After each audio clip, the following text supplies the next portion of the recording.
What an amazing time of worship that was. Dun, dun, dun, dun, dun, dun, dun, dun, dun, dun, dun. Oh, just fantastic. Brothers and sisters, sit down if you would. Take your seats and let's open our Bibles. Actually, before we open our Bibles, I would like to hand over to Brother Brian. Brother Brian's going to take announcements. Isn't that right, Brother Brian? Brother Brian has just been triggered to shithouse. That has just made me freak out, go back 25 years, and I've just picked myself up off the floor. How about giving me some warning next time? Well, you know why I called you Brother Brian and not Pastor Brian? Because I didn't want to confuse people into thinking that you were Pastor Brian from our favourite, church beginning with Hill and ending in Song. So that's why I called you that. But actually, I will recognise you as Pastor Brian, the Reverend Dr. Brian. I do like Reverend Doctor. And we will talk about the other Brian in a minute, because the other Brian has been all over the news. Been fucking everywhere. Absolutely everywhere. Brian everywhere. It's been crazy. We love a Brian. We do love a Brian. Yeah, speaking of that, people probably noticing that I'm calling you by your name and not calling you B. I'll probably go backwards and forwards. Yeah, look, I think I will too, because I've got used to it. Troy, or T. It's the artist formerly known as T. Summer break. We've had a little bit of a break, a couple of months off. It's been pretty awesome. What'd you get up to? I went on holidays with the family, did the beach thing, got tanned, the whole bit. Didn't catch COVID for the whole summer, which was brilliant. I don't know why. Or maybe I did and I was, symptomless, but I doubt it, because I know when I do get it, it's going to kick my ass. I just know there's no good thing going to happen when I get COVID, I tell you. I detect a lack of faith there, brother. But whatever, each to their own. I did a brave and maybe stupid thing and attempted to go overseas. Went to Fiji. Oh, bulla. No, Bulla Vanaka. I've been to Fiji a couple of times, and every time I get sick of Bulla after about 3 minutes. But look, it was nice to get away. It was stressful to get there, stressful to get back with all the COVID testing, blah, blah, blah. Got back, got COVID. I feel very Australian getting COVID this summer. It's gone absolutely ballistic here. Yeah, it used to be a thing of shame to say I had COVID. Now it's a bit of a badge of honour. I know so many people that have had it, but luckily for me, I haven't. But hey, speaking of badges of shame, Hillsong. Fuck me if over the summer I didn't hear nothing but fucking Hillsong. Now, I know there's probably confirmation bias and it's on my radar, but I don't think so. I don't think it's just us. I think the whole of Australia, and even globally perhaps, are sick and tired of hearing about Hillsong. Yeah, it's been a crazy time. And, the big news, obviously, is that Brian Houston, as the global pastor, has stepped down. Senior global pastor. Yeah, and let's face it, that is a title that I think Jesus would have taken upon himself as senior global Messiah. So, I think it's very Jesus-like. What would Jesus do? He would call himself senior global Messiah pastor. Did you notice as well that they put those other two people in and they were very full on with the title? It's like temporary, interim, not for very long global senior pastors. What a shit job, though. Can you imagine being lumped into that at the moment? It's such a time of upheaval. But it's been everywhere. It's been all over our Facebook page. There's been a lot of conversation about it. I'm a little bit sick of hearing about Hillsong, because they're not, they're a big part of what we talk about, but they're not the only thing. They're not the only denomination that burns and destroys people. Yeah, but they are a bit of an easy fucking target, especially at the moment. Like there's just so much stuff going on, and let's hold off on getting into the details about what's going to happen, etc. But I do think it's interesting to note that Brian and Bobby. I love those names, right? Brian and Bobby. I mean, they should have been American, but Brian and Bobby have given a speech or a global message. Being global senior pastors, they gave a global senior pastor message by video, which is great. It's just brilliant. I mean, do they even know how Jim and Tammy Baker they have become? Do they even know, right? But they got up there and gave this speech, and then there's this bit, and I'm going to play it, right? I'm going to play this portion now, where you can hear where Brian starts to talk about stuff. But it really stuck with me, and that's the other Brian, not you, right? And it really stuck with me, this one line, and you'll know it when you hear it. Let's make it a big win. Let's decide that we're going to give our biggest support spiritually, physically, be in the room, be in the house. Can't wait to see our church again filled with incredible people. Lean in financially and in every other way. That line, I have heard this line from you, if less than 100 times. I think I'd be wrong, because you have said it. Whenever I've said something to you, you've gone, lean in financially. Yeah, lean in financially. I think that's absolutely brilliant, because the whole fucking world is falling down. The man is facing, criminal charges. There's all sorts of shit going on, and the church is in disarray. And he tells them to lean in, but then he says, "Oh, and lean in financially," as if to say, "Yes, everything's going to shit for me. I'm facing criminal charges, but don't forget to fucking give me your money." I just think that is like, do they know how bad they look? Do they know how bad they sound? And, maybe their intention is not whatever, but lean in financially, for fuck's sake. Yeah, it's a slap in the face, that's for sure. Yeah, look, interesting. That little snippet you just played. Certainly, if people want to go and hear the whole thing, just Google it. It's there. Like, it's there for everybody to see. It goes for, I don't know, 10 minutes or something like that. So bits of it are triggering, very triggering. Yeah, when Bobby started to pray, it got a bit much, didn't it? It was just like, oh, you can't do this. But people would say that's because that's the demons in us. Don't like to hear people praying. That's what people would say. And look, it may be true. As a matter of fact, when we were setting up today, we had some technical difficulties, didn't we? And I said, once upon a time, I would have said it was the demons, but now I think it's the angels. I do think it is. And it's technology. I mean, we spoke about this in the demons episode, where people talked about demons being on accelerator pedals of cars. Well, one today was in my fucking computer. Yeah, but I think it's the angels, Brian. Yeah. I don't think it's the demons, because you're on the other side now. I think it was Gabriel. So thank you, Gabriel. Step aside. No, it wasn't a little gun. It was the big gun. What's that one? There's one that's like, it's like Metatron or something like that. It sounds like it. That's one of the angels. It's a legitimate one. It's like Metatron or something, and it sounds like one of the Transformers. It'll be the next strain of COVID after It'll Omicron. Metatron. Yeah, Metatron. Omicron. Yeah, Optimus Prime. Yeah. That was a nasty one. That's the one that came out of China. So, hey, today we're going to talk about books, and we're going to talk about bookshops and that kind of thing. And while I just lean in financially, yeah, look, I'm going to have to say that as many times as I possibly can, all right? Lean in financially. But speaking of leaning in financially, I spent a shitload of money at these bookshops, and I know you did too. Oh, stupid amounts. I went on payment plans. I remember one of the bookshops in particular, I used to go, and I was subscribed to different things like commentaries, a set of commentaries, and they would be a monthly thing, and they were expensive. Like, some of them were $150 per book. Some of them were a bit cheaper, $50-$60, but thousands of dollars just on a commentary set, and just lots and lots of other books, lots of music. Obviously, they become the one-stop shop for everything Christ-like. Oh yeah, there was music, there was Jesus junk, there was pictures, and there was magazines as well, which we're going to talk about. But no matter what, we had to lean in financially, because none of this was free. It was not free. It was far from it. Also, it was a place that you could go and socialise. They had coffee shops in the corner of them quite often. You could grab a bit of food. So they did become a little bit of a meeting place. I mean, I haven't been in one for years and years and years. So I'm sure they're still around, because I've driven past a couple of them. And I wonder if they still have the same pull, or are people not as uptight these days about having to have the one-stop Christian shop? I think the thing, I guess I want to say more importantly than anything else, is to our international guests, we are going to spend a little bit of time talking specifically about Australian bookshops and Australian chains and that kind of thing. So take this as a moment to hear about how it's done in Australia, but I'm sure it's very similar, right? Because you've got those sort of, those shops, in the US, that it must be, these Christian bookshops must exist, and that's where we got the model from.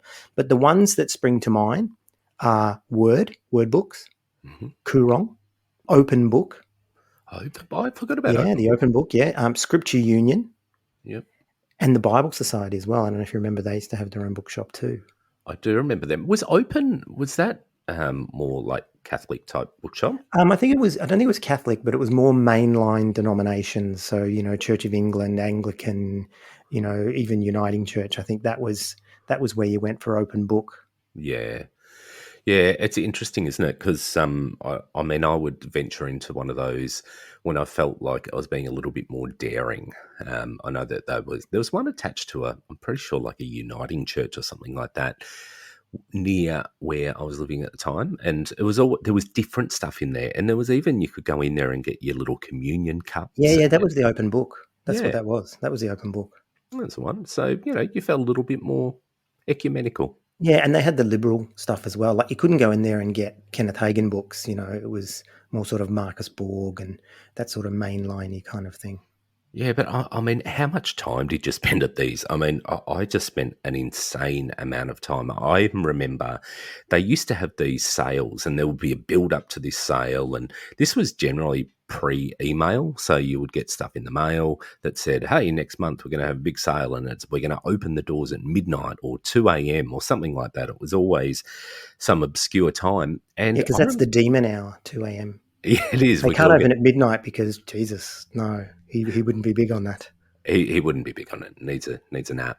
But it was interesting. Like I remember being with mates and lining up at 1 or 2 in the morning because it'd be like these half price Bible commentary sets, which were usually hundreds and hundreds of dollars, and you would save yourself a packet. And we did that for a friend's 21st. He was after some commentaries. I'm sure he'd pray from it, and we were just making his prayers come true. Yeah, he probably claimed it, blabbed it, and grabbed it. Well, we were then party to the grabbing of the blabbing. So yeah, we did that, and I remember it was at the time it was a very nerdy excitement. Let's do a little bit of digging, right? In fact, I've already done so, right? In researching this, I had a look at what I could find about these different bookshops. And the first one I want to bring up is the Word Bookstore. And the Word Bookstore is close to our hearts because that's actually the one that's closest or more closely tied to the AOG or to the Australian Christian Churches. It was founded in the 1940s as the Gospel Film Ministry Limited by Ray Moulton. Oh, And those of you that are in the AOG, you probably know that name quite well. There was a lot of families with that surname. And then in the 1950s, they started distributing music. And then in the 1970s, they established the Word retail chain. And so that's really how that came about. And then they opened up stores all over Australia, and they became not just retail, but they're also doing distribution. So they would sell to a lot of those sort of mum and pop sort of stores that were running around in country towns or smaller cities. They would actually distribute to them, and they would probably have the rights to distribute certain books, even to sell on to Koorong, for example, right? So they had sort of this two stages of the business. They had the wholesaling, and then they also had the retail. They today have a whole heap of stores still throughout Australia. yeah, it's funny. I didn't go to Word much. I didn't know the whole which belonged to which is probably because I didn't pay enough attention. But for me, Word was around about the same sort of distance from home. And even when I moved closer to a Word store, I still kept going more to Koorong.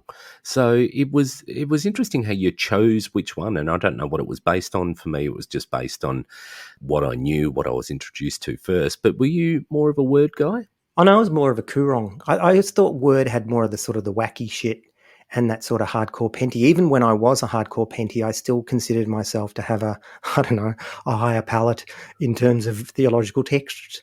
And Yeah. so I would find what I was looking for more at Koorong Yeah. books. But let me give a little bit of a background around Koorong, because where they get their name from is the Boots family owned Koorong for a very long time, and they actually used to run it out of a garage in Koorong Road in Sydney. Ah. In a place called Marsfield. So they ran that for the longest time, and they turned it into what it is, and they got into the wholesaling and cut out the middleman for wholesale and started doing their own importing and everything. But here's something interesting that I found out in the research. In around, I don't know, in the the 20 teens, they sold Koorong to the Bible Society. So now the Bible Society own Koorong. Really? It's no longer a family business, yeah. And what's that done? Has it changed the flavour of the Bible Society? Just kept Coorong with the branding that they had? I wouldn't know, Brian, because I was right into porn by then. So, I Oh, wasn't good. so much spending time. That was a joke. That was a joke. I wasn't so much spending time at those books. So I don't know, what it's like, but I would imagine it's very much the same. But they probably, being the Bible Society, pushing their own product, and it's probably a lot more about Bibles than it was before. Although I don't know if that's entirely possible because it was pretty much about fucking Bibles when we used to go. Do you remember just how many different types of Bibles there were at Coorong? All shapes, sizes, all different versions. Yeah, all different brands. Oh my God, whole sections of it. It was incredible. It's a business within itself, just the brands of the Bibles. Oh, no doubt. No doubt, mate.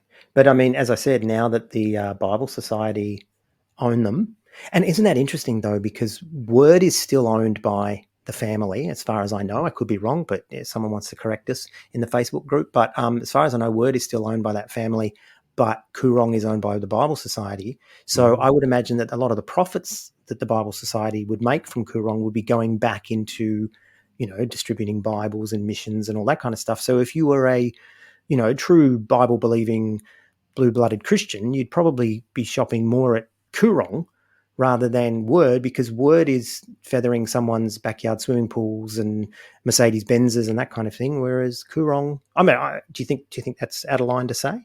I don't know. I wouldn't have a clue where their profits go. I wouldn't know how their books balance or what they do with it. I really don't know. But it would be interesting to know. But, I mean, you remember it was even outside of Christian bookshops. I mean, it's just a business. I mean, it's a business for somebody.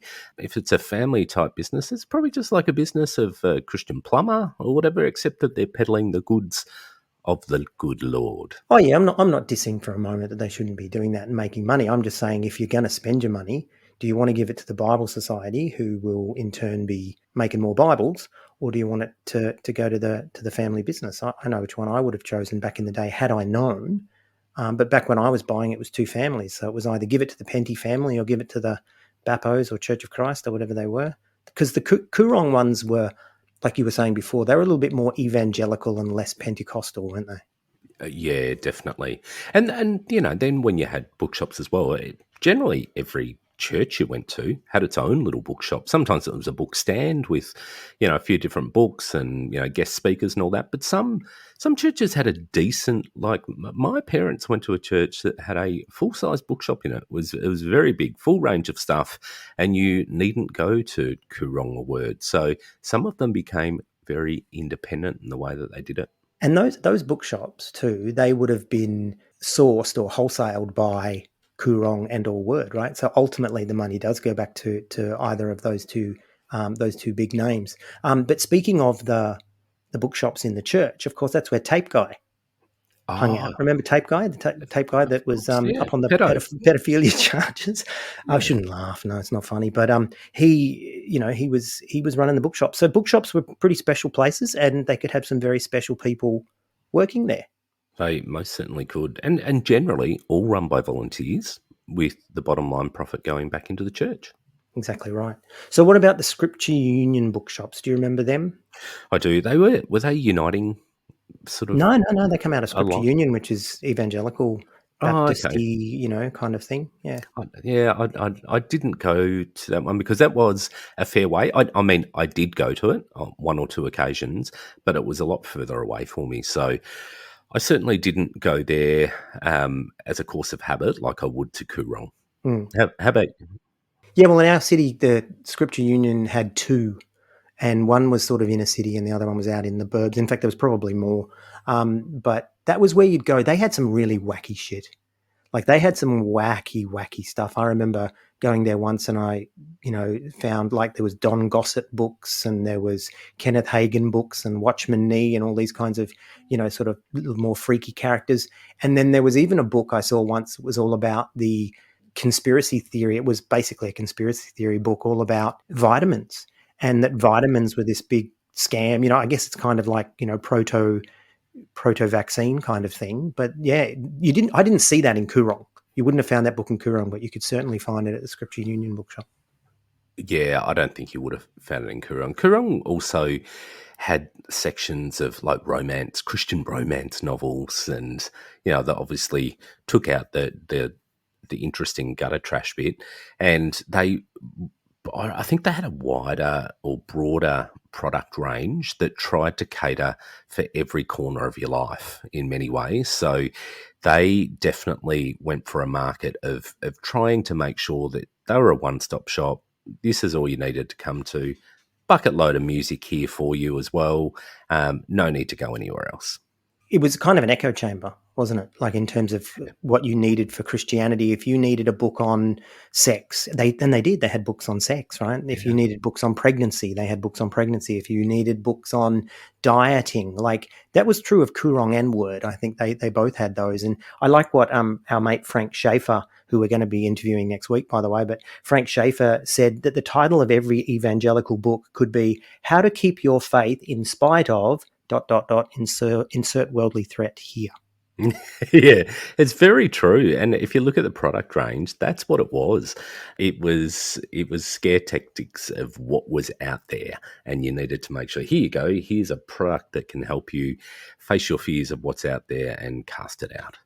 Yeah, and Kurong had the more anti-charismatic stuff. Like, I'm not saying they didn't have charismatic stuff, they did, but they had the anti-charismatic stuff, whereas you would never have found that stuff in Word. So even within the church, they sort of had their sides that they sort of drew on, and then the magazines and the books and everything, they would have more of one and less of the other, depending on, like you couldn't find, I don't think either of them would have had very much sort of Seventh-day Adventist stuff. You'd have to get that from, I think, specialist Seventh-day Adventist shops. But, you could certainly find that sort of James Dobson in both, or, Jerry Falwell stuff in both, or Pat Robertson stuff in both. You could definitely find that. But then you might not find the Kenneth Copeland stuff at Kurong, but you'd find that at Word.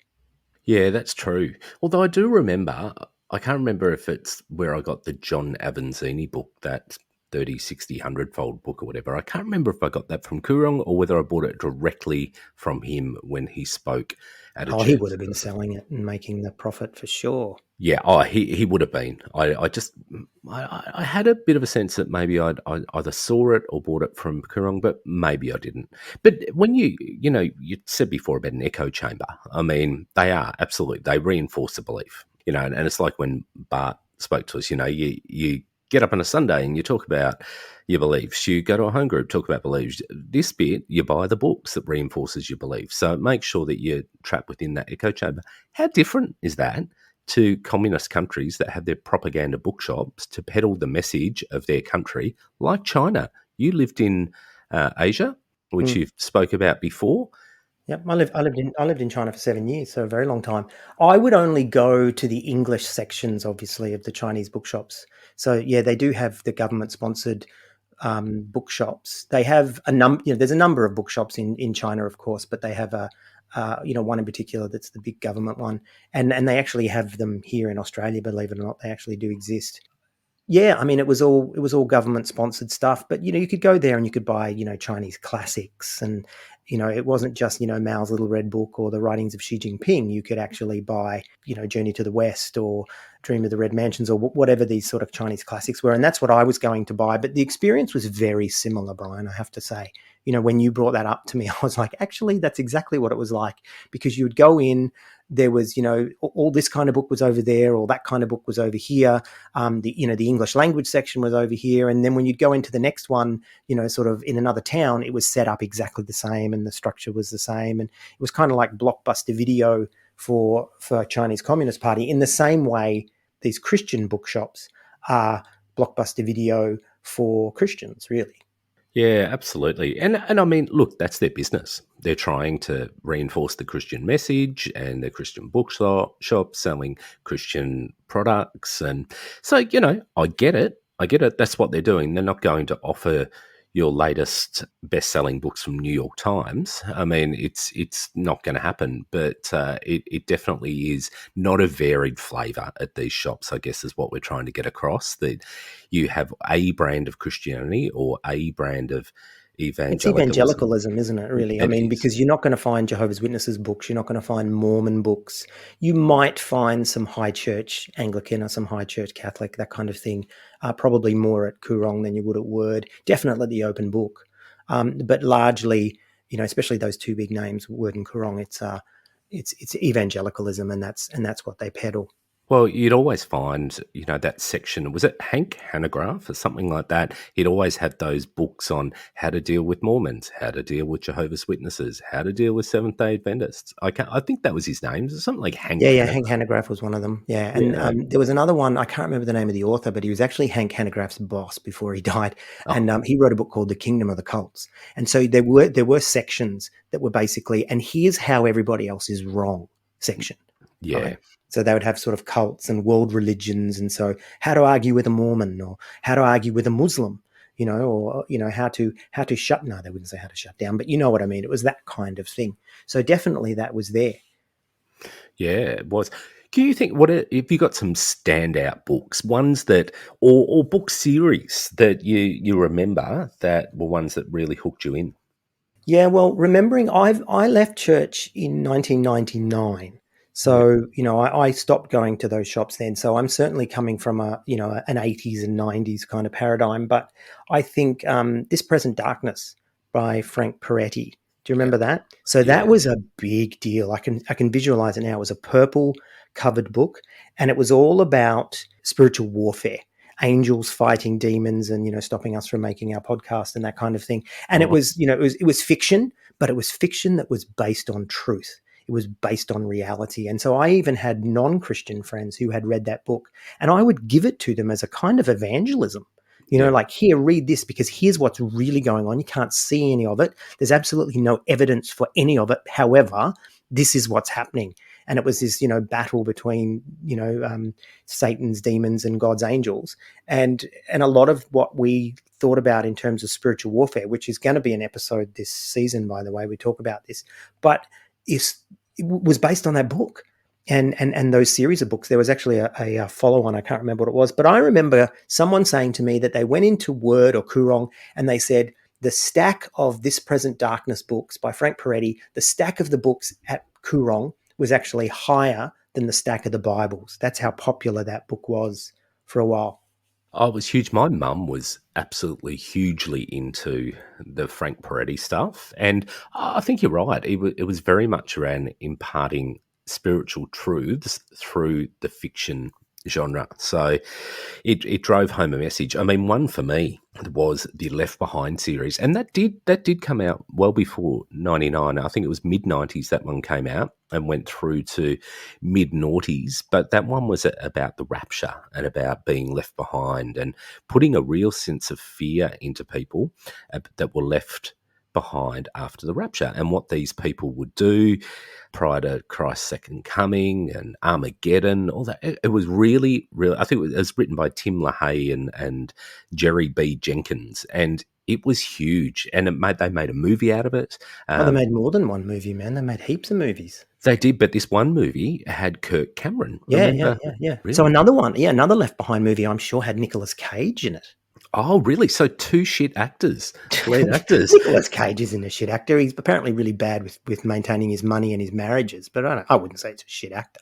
Oh, he's horrendous. He's like Tom Cruise. Like, he's a one-trick pony. Every single movie he's in, he plays exactly the same character. He's rubbish. How can you say Nicolas Cage is good? I don't think he's. I mean, I don't think he's great. But coming back to this, see, what they did was they started getting names, and they started really trying to make these movies into a big deal.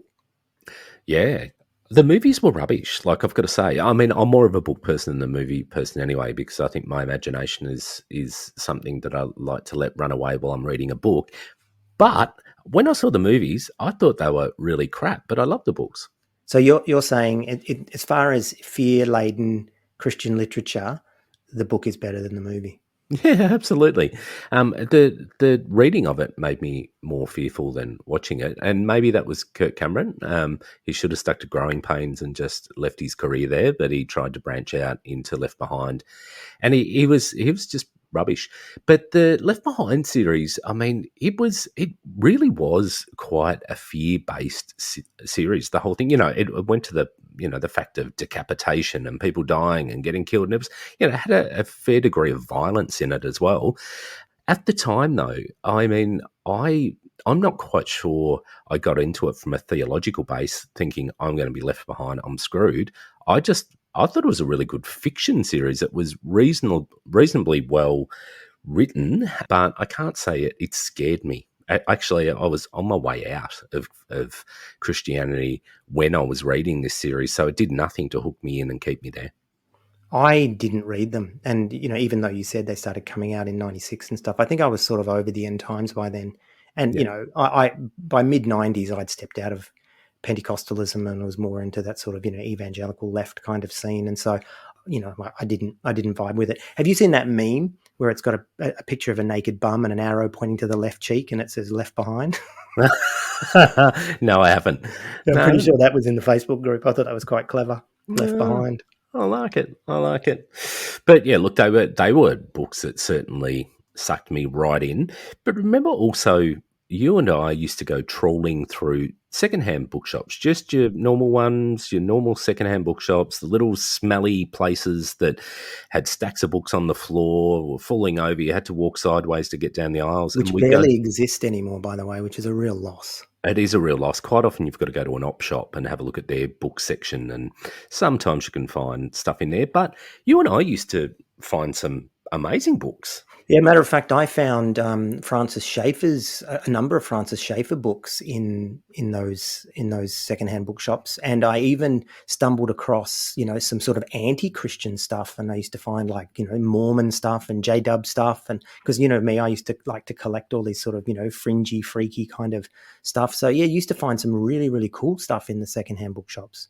I used to love doing that. And we really couldn't afford to buy everything that we wanted to buy from Word and Coorong because, as you said, you go on payment plans and shit, which is crazy. I mean, I was in Bible college, barely making enough for ends to meet. And yet I would still spend shitloads of money on books. I don't know how I did it. I guess it was the provision of the Lord. But those secondhand bookshops were just wonderful. I think I've only got a few left from that time because, as I've said in another episode before, I gave away all my Christian books pretty much to a Church of Christ bookshop and said, there you go, make some people happy and put those on your shelves. And there was hundreds and hundreds of them. But I've kept an old copy of, it's probably 50, 60 years old, of the Apocrypha. And I also have got a copy. I think the Apocrypha is older than 50 years old, by the way. Not the latest version. So, and another one was William Booth biography, so the founder of the Salvos. But that one, it's hand-signed, not by William Booth, but by someone, addressing it to someone, Merry Christmas, 1887. And it's a very old book. I mean, that book was written in 1870, 1880, so it was one of the first prints of that. And it's very special. It's slightly boring, the book, though, I've got to say. I did read it. Well, welcome to Antiques Roadshow with Brian and Troy. You can bid on it. I'll put the link in the show notes. So how much do you think this is worth, Brian? How much do you think this book's actually worth? $1.50. That's what I paid for it. But yeah, they were fun. And I felt like I was treasure hunting a bit. And they were totally. Yeah. We got some good things out of those. I was going to say, and it was a healthy way to spend a Saturday. It was indeed. So what about some other books? What sort of stands out to you? We talked about Angels and Demons. We talked about This Present Darkness, and we've talked about the Left Behind series. Was there anything else that you can remember that you bought that sort of stands out to you? No, I actually can't remember any others that I really hooked onto. I mean, I did get, when I was going through that very brief period of the prosperity, that's the word I'm looking for. When I went through that, I did get a couple of those books from there. So they definitely did sell them, but nothing too wacky. But I soon sort of put those down. I read them and went, oh yeah, that's a little bit rubbish. Well, there was a couple that I actually remember that when I look back now, I just think, I can't believe they fucking sold this book. And one in particular was called Angels on Assignment. It was written by Charles and Frances Hunter.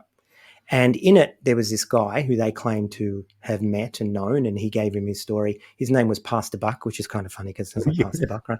Pastor Buck, ain't, I didn't do it. It was that guy over there, Pastor Buck. And so Pastor Buck claimed that these angels appeared to him on regular intervals. Like, this is true, he says, right? This was not fiction. This was not this present darkness. This was, him saying this is, and Charles and Francis Hunter wrote this book where Pastor Buck would tell about all the messages that the angels gave to him, right? So very similar to Mary appearing to those three little kids somewhere in Eastern Europe or wherever it was. And he's telling all these stories. But the thing about it was so much fucking faith movement shit that was coming out of these angels, right? And so, I read that book just going, wow, this is amazing. This guy's actually seeing real angels. And I guess it's sort of like Fiona Newton's story when she heard the possum going, Satan. Yeah, so it was Satan, but it turned out to be a possum. But I read these books and just thought, this is amazing. And it really fed my whole Pentecostal sort of vibe, that angels are really visiting people and all this. Zero critical reasoning on my part. I mean, what evidence did we have that this guy had actually had these angels appear to him? I mean, he could have been mentally ill. He could have been a complete con artist. Who knows, right? And here they are selling this book. And then there's these, bookshops in Australia, Word, Coorong, whatever, selling this book. Is anybody stopping and going, I don't think this is true. I don't think we should be selling this book, right? It's obviously made up. And a lot of Christians now would read that book and go, this is bullshit. It's not just being anti-Christian, right? It's just really wacky and weird. And so there was quite a few wacky and weird books. And I don't think they should have been selling them. I think that really, Christians need to have a little bit more insight and a little bit more sort of critical reasoning and be saying, you know what, this guy probably didn't have these visions and he probably didn't see these angels, and we probably shouldn't be buying these books. Yeah, I mean, but this is what happens. Someone gets a bit of credibility in the Christian scene, and they can write anything because they can just say it's from God. They've had a message from God. They've been led by God. God's given them a vision. And that's how it happens. People get that credibility. They get a following, and really they can do anything. Have a look at the evangelical movement now, particularly in America with Trump. I mean, you can make any truth out of anything you want. He's their savior. You look at what's happening around the Pentecostal church all around the world. I mean, it's different flavors, different shapes, and it's all based on people's fake credibility, essentially. Yeah, but it just freaks me out to think, that people were giving this to teenagers or young kids and saying, here, this is truth, and not teaching them to ask questions and go, hold on, these angels are turning up into this, guy's lounge room and giving him self-help talks, and it's just, it's just crap. Another one that I saw was A Divine Revelation of Hell by Mary K. Baxter. And this was a book where this woman, she went on this vision quest through hell, right? And it made Dante's Inferno look like fucking play school. It was really full on. And she was claiming that she had genuinely had these visions and that she genuinely gone. And so I encourage people to look up these two books, right? Angels on Assignment and A Divine Revelation of Hell, because they're just wacky. But in it, she was going to hell, and people were having, hot pokers stuck in them for this. And, there was gays and there was lesbians and there was adulterers and there was, people with a different gospel, meaning you had to be, a good evangelical, you can end up here full on. But I remember reading that, and at one point reading that, she was saying, whilst this was happening, she was in an absolute depressed funk, right, through this whole time. And it's like, I look at it now and go, the woman was obviously mentally unwell, possibly bipolar or something else, or psychotic. And people are writing this down and selling the books, and, Word and Coorong or whatever are getting craziness, man, just craziness. Oh, and people take them, as we said before, there's theological and doctrines made out of fiction books, let alone these, where people go, well, this is from God and this is fact and this is how we're going to build our theology further through this stuff. So it's incredibly dangerous, but it happens and it continues to happen. And this is where we see the wild and wacky Christian church has 4,000 different types and denominations at least. And they're right into all the conspiracy theory stuff. And I think a lot of that is because in church, and this is not true of every Christian, of course, and it's certainly not true of every brand of Christianity, but the charismaniacs that we came from and the Pentecostals, they really tell you, check your brain at the door. You know what I mean? Like, just stop thinking about it and just let go and let God. Remember that one? Let Yeah. go and let God. And it's like, let go and believe shit. Yep. Let go and believe whatever comes out of my mouth. I mean that Bible college lecturer that I've talked about before, and we've spoken about the one that sort of piqued my interest in thinking a little bit differently. He used to always say Pentecostals went to the Flat Rock Seminary. So basically, I went out and listened, prayed to God, but wouldn't engage in anything that was intellectual in any way. And it was a similar sort of thing. It was, let's build a theology based around these books. Yeah, and they were wacky. Remember Good Morning Holy Spirit by Benny Hinn? I do. I remember. Well, that was a TV show too. Was it really? I mean, that was a big deal. And people said, have you read Good Morning Holy Spirit by Benny Hinn? I'm like, no, I haven't. I thought it was, I've got to read it. It's like the Da Vinci Code or something. Oh, I've got to read this, Same thing as when I read the Da Vinci Code, by the way. But I read Good Morning Holy Spirit. Oh, it was just get up in the morning, pray, believe, last page. Here's how you lean in financially. Yeah, pretty much. Dropped, lean in financially. Love it. You said you'd sneak it in there as many times as you could. Exactly right. What about magazines? Because that was another thing we used to get at the Christian bookshops, right? We'd get magazines. Did you get into any Christian magazines? Yeah, which ones? I used to get the Christian music one. CCM? Yeah, Christian contemporary music. And that was always good. It was an interesting read. And it would I think it's because it sort of almost had a crossover into the secular world, because you would have some artists in there that were skating that space within secular and Christianity, and it was a gateway of excitement that they were in another world. But it also, because I love music so much, for me, that was a huge thing, because it gave me a connection back in with music that I'd always loved, but this time with a Christian flavour. So I didn't feel as guilty, particularly after I destroyed all my non-Christian music. So it was a guilt-free trip. It was exciting. It was entertaining. How about you? I used to judge the shit out of CCM magazine. I used to just think so fucking worldly. But I didn't mean worldly in the sense of, the kind of music they were playing. Not that sort of, I had a sort of slight twist to my worldliness. I was like, when I looked at these people, I thought and it wasn't all of them, of course. Like, I'd read the Rich Mullins article, or I'd, read the DC Talk article kind of thing. But most of them, I judge them as pursuing fame and pursuing, popularity and that kind of stuff, and, being too worldly to reach the world kind of thing. And so I didn't vibe with CCM, but the one that I vibed with was Christianity Today. Yep. I really liked that magazine, which is ironic because it was very much the antithesis and the opposite of what was going on in the Australian Pentecostal scene.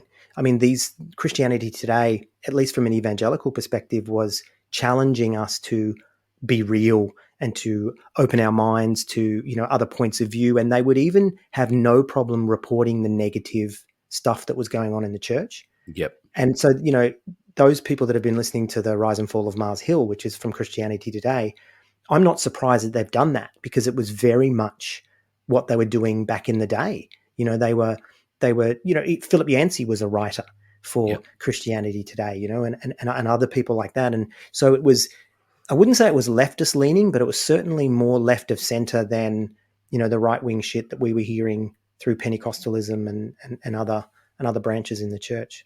Yeah, and it still is, from what I understand. They still have, the odd article pops up in my Facebook feed that, and sometimes in the group that people have dropped in there. And I know that the editor, or I think they call him the president of Christianity Today, actually spoke out against Trump and challenged evangelicals in America to say, why the hell are you following this guy? He is not an example of the Christ that you said you follow. So what's going on here? So he definitely challenged. So I'd assume that the magazine still takes a fairly left stance. Yeah, well, I had a standing subscription to Christianity Today, so I would go down to Coorong and pick it up whenever day it arrived. I'd get I don't know, I don't think I got an email. I don't think it was that early, but somehow they would notify me, or I knew the date or whatever. So I would rush down and pick up my copy of Christianity Today and then read it cover to cover. It's no wonder, I think, that I was consuming this kind of stuff, that I was also on my way out of Pentecostalism, because you can't read Christianity Today really and then buy into a lot of the shit that's going on in some of these wacky churches. Just as a side note, I'm pretty sure they notified you through prayer. You think so? Or a word, or someone would come and say, "Verily, Christianity today has arrived, yay!" Saith the Lord. Yeah, say it the Lord, like a scene from Monty Python, Verily, yay! Yes, it's just a flesh wound. The other one was On Being. Oh, So yeah. that was an Australian magazine. Now I'm going to let you in a little secret, and people can sort of dig in and work out who the hell I am. But I used to write for On Being. Yes, I remember this. Yeah, I used to write for their little tech spot. And for what it's worth, the tech spot that I used to write, probably shouldn't admit this, but a big part of it was because I wanted all the free software. So I actually approached On Being and I said, how about I do a tech corner? Right. And so I'd start, doing all these reviews on all this Bible software, and I would write to the company in the US or the UK, wherever, and then they would send me the software for free. Right. And back then it was discs, right? You couldn't you'd have to get it in the mail, right? And plug it in, and you do, 4 or 5 discs, and then I'd write these reviews.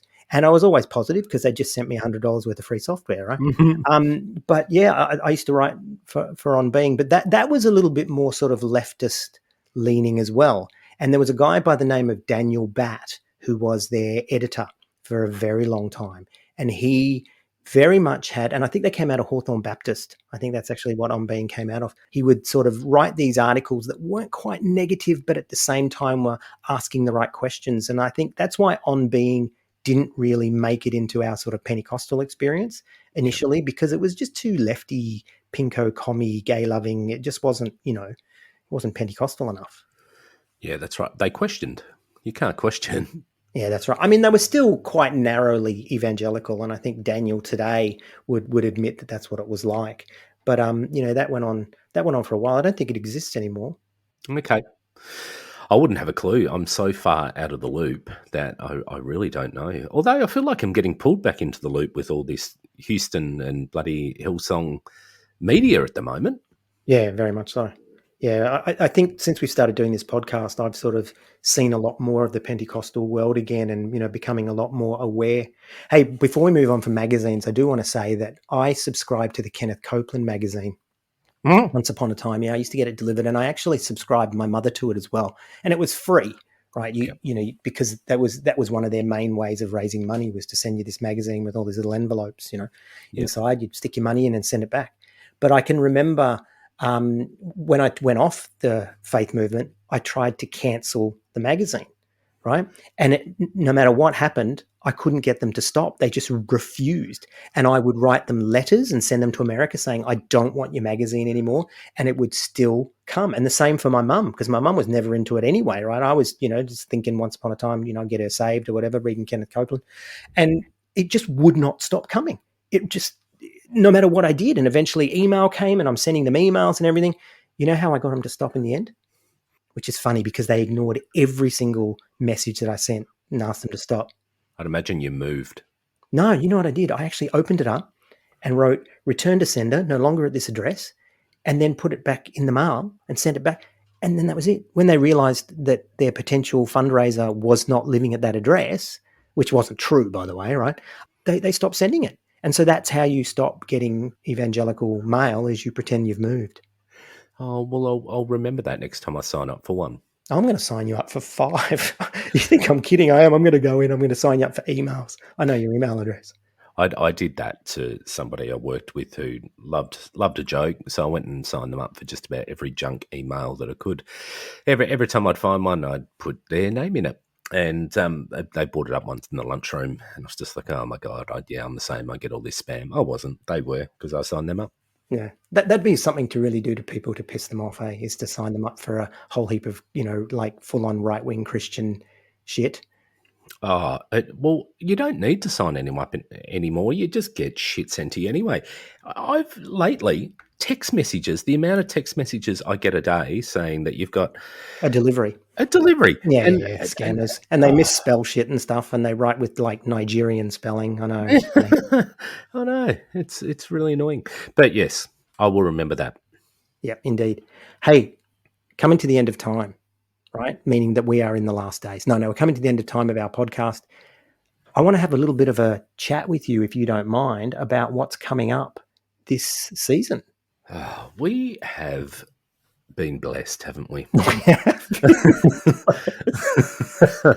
We have been blessed. I'm going to let go and let God. That's how much I've been blessed. Do Do you know what I'm going to do, Brian? Can you guess? I'm going to lean in financially. Oh, fuck. I should have seen that coming. That's why I gave you pause. I gave you a moment to step in. And you know what I'm going to do again? I'm going to lean in financially. I'm the Brian. I meant to say that. You are. Yeah. Can you do a Brian Houston impression? I'd lean in financially. No, actually, I don't know. No, you got to put in a Kiwi accent. Right? Yeah. Oh, okay, church. It's fantastic, and I think we all need to lean in financially. Oh, praise the Spirit of God. That's actually really good. Yeah, I've been working on it. I've been working on it because I think that's what we should do. Because really, Bobby and I, we want you to lean in financially. You have got a future.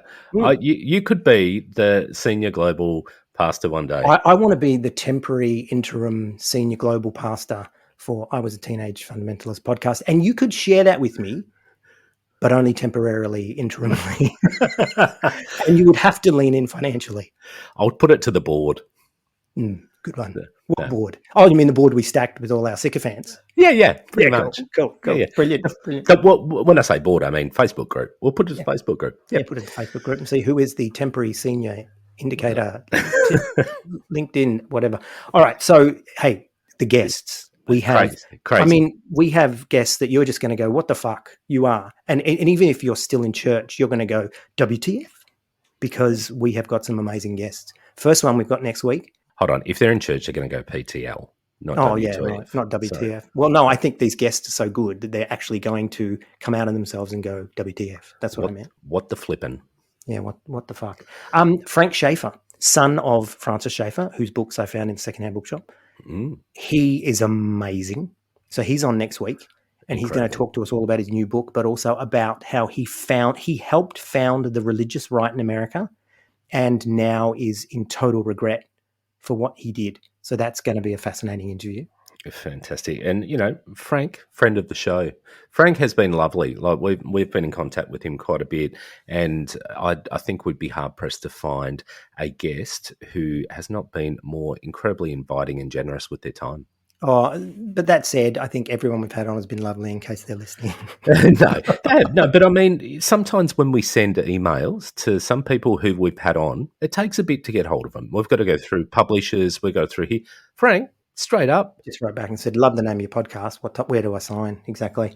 Yanya Lalic, she's coming on to talk about cults, because we had that, fridge revelation at the end of last year where we just went, oh, it's probably a cult. It is a cult. But why don't you talk about the next one? Because this one is a real boon, and I can't even believe that we have this person coming on our show because of who he still is and who we are now. Oh my God. It's a bit special. Philip Yancey. So Philip, again, was one of the ones that went, yeah, love to. We wrote to him and he came back to us pretty much straight away. He has written a memoir called Where the Light Fell, and the book really touched me, to be honest. Like, it's a really It was great. It was great. Yeah, it is good. And if you haven't got it yet, go out and get it. It's a bit of a warts and all memoir, and I think it really it lets you understand some of those books that Philip Yancey wrote before, like Disappointment with God, What's So Amazing About Grace, Jesus I Never Knew. And it's where, he came from that you can see how it shaped his life. But again, we're really keen. We said what we wanted to speak to him about. We told him we're not Christians. We told him we're ex-evangelicals, and he's still coming on. Like, I don't want to fanboy him or anything, all right? But he was a massive influence on me, especially leaving Pentecostalism and going into the more sort of evangelical space. He was a big deal. But his book, Where the Light Fell, is a warts and all memoir, as you've said, about growing up fundamentalist. And I read it and I wasn't triggered at all. It was such a good book. And I think Christians, non-Christians, people that have never been Christian are going to read this book. And in some ways it's To Kill a Mockingbird. In other ways it's, One Flew Over the Cuckoo's Nest. There's so much. I mean, this guy has had a story, and you think, oh, he's just this evangelical author. He's much more than that. And he would probably hate us saying this, but I don't even know why he wears the evangelical label, because he's just so honest and just so transparent. Wonderful. Yeah, so look, that's going to be a good conversation, and we really do want to dig in deep with him and find out things like why you're still a Christian. Yeah, Um, well, at least why you're still an evangelical. yeah, Yeah, absolutely. it's crazy. Who else we got? We've got Elle Hardy, who's written that book Beyond Belief, about how Pentecostals are taking over the world or something, and Yeah, that's that book is amazing, yeah, very very good, especially if you're new to Pentecostalism or if you don't know much about the history and what's going on in the world. You know, because she focuses on Brazil, Korea, Nigeria, and the US. Those are the 4 countries that she really focuses on, and Pentecostalism is very different, yet very much the same in all those different places. So she's going to be another one that we've got on. Another one we've got, Brian, is Phil Drysdale, yeah, who's a deconstruction expert. So yeah. he's going to come on. He's going to be great. So, and if you haven't listened to Phil Drysdale on his podcast, what's the name of it? Is it like? I think it's called the Phil Drysdale Podcast. Yeah, I think it's something like that. I didn't know if it had some special show like. Not everyone's got a clever name like us. Yeah, that's true. But yeah, he's good. Like I've listened to a few episodes, and it's pretty chilled sort of listening. It's him just sitting back having a bit of a chat, and sometimes you can hear him sip his cup of tea. It's a bit chilled out, so that's going to be amazing. Another fantastic one. We've got Dr. Darrell Ray, Yeah. coming on to talk about religious trauma syndrome. He is an expert. That religious trauma syndrome conference that's happening very soon. He's one of the organisers of that. So he's going to come on and tell us all why we're so fucked. Yeah, which will be good. Which will sort of be a follow-on from the Josie McSkimming episode that we had last season, and another perspective. And Josie's actually speaking at that conference as well. Actually, she's pulled out. Yeah, she had Oh. some scheduling difficulties, and so she's not able to do it anymore. Oh, that's a shame. I was speaking to her on Twitter. Oh, well, yeah, there you go. Yeah, Daryl will be fantastic. Yep. And the last one that I'm really excited about is, you ready for this, all you progressive Christians? Brrr, go for it, Brian. Who is it? It is someone with a great name, Brian McLaren. So Brian McLaren, and I know that's progressive Christian royalty, Brian McLaren. and again, he was another influential person in me after I'd left the Pentecostal scene, and I was actually right on the edge of going, I'm done. The emerging church stuff with Brian McLaren, super, super interesting. Challenging thoughts for someone who's still very much in the fold, but not so challenging for someone who is stepping off and looking for a bit of a safety net. Philosophical frameworks, but also frameworks for belief that are fairly guilt-free. He definitely has copped his fair share of criticism of people still well within the fold who don't see him as a Christian at all. Yeah, and fair enough. I just read one of his books, and I don't consider myself to be a Christian at all. I don't want to be. And I was reading one of his books, and I loved it. I thought what he had to say was really good. He's definitely at this point now, whether he would say this publicly or not. You read the books; it's so clear. There's this one mountain and many paths, and one of them can be secular humanism. It's all about for him to become better. He believes in God, and God can express itself through you, regardless of what your sort of, faith road is, or even lack of faith road. So he's trying to bring everybody together. And I think there'll be some conversations in there and talk to him about what that's all about. The other thing that we're going to do this year as well is we're going to continue to tell our stories. Sharing, those stories that we told up to this point. We'll continue on with those, both your story, Brian, and my stories as well. And the other thing we're going to do is occasionally visit sort of those topics where you and I talk, like this episode where we talk about bookshops and those kinds of things. We're going to talk about things like nepotism. We're going to talk about maybe some of the COVID crazies and purity culture and those kinds of things. We may bring guests in for those instead. We don't know. Yeah. But this is the way we're going to mix it up this year. It's going to be a lot more guests, and then just sort of sprinklings of our stories and sprinklings of topics. So I think it's going to be a really good season, Brian. Yeah, it's going to be fantastic. And I think, one thing that we've both seen happening, the first season was, we got Anthony Van Brown in, and that was awesome getting someone in as a guest. The next season certainly built up, and there's a few more guests. And now we've got people actually contacting us going, hey, I'd love to be a guest on your podcast. We can't always make it happen. We do schedule these a fair bit. Like at the moment, we're right up until... We're booked up till June.